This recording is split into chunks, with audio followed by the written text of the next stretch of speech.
Unang sigawan ay kulay at pangalan. Bawat panig may kanya-kanyang dahilan. Mga dating magkatunggali sa entablado, ngayon magkasama na sa iisang grupo. Sa panahon ng kampanya, pangangako, bayan ang laging laman ng mga salita at puso. Halos lahat ay may isang paninindigan.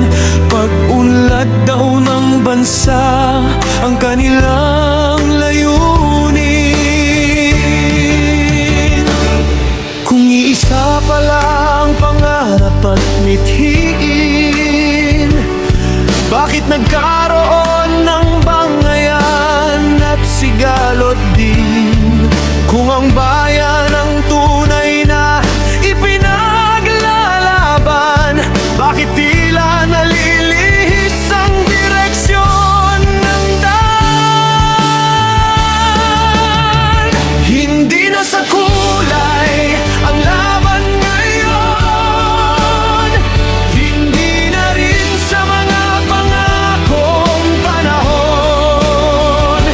Ang malinaw na hamon sa ating harapan ay kabutihan laban sa kasamaan.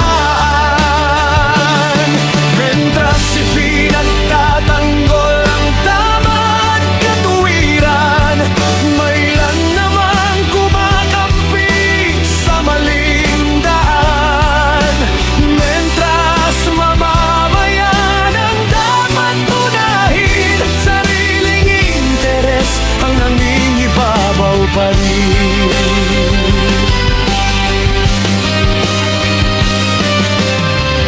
May mga tinig na hindi na makasambit, mga pangakong dati matapang ihayag at ipiling.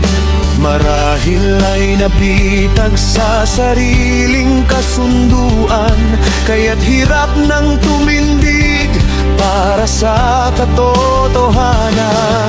May mga kamay na dati malinis tingnan, ngunit nadungisan ng tukso ng kapangyarihan. Kapag nasanay sa maling kinagisnan, unti-unting nalulunod sa sariling kasalanan. Hindi sapat ang galing sa pagsasalita, kung ang puso'y naliligaw sa tunay na adhika.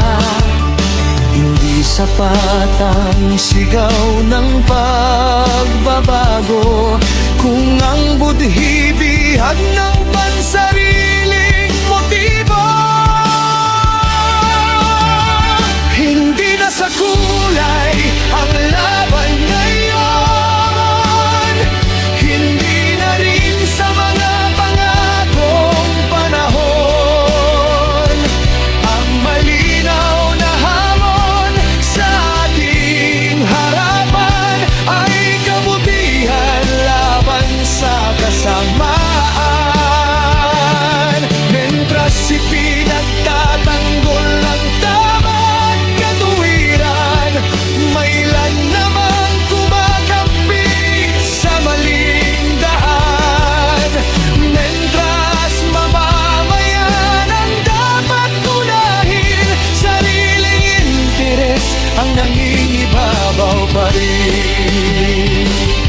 Panginoon, bigyan mo kami ng liwanag upang makita ang tama sa gitna ng dilim. Huwag hayaang manahimik ang kasakiman, kundi katotohanan, katarungan at pag-ibig.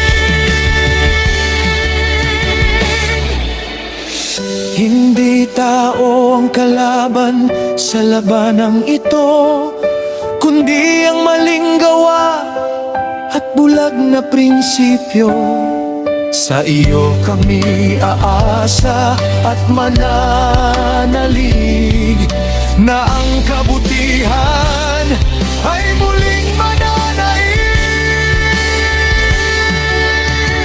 Hindi na sa kulay ang laban ngayon, hindi na rin sa mga pangakong panahon.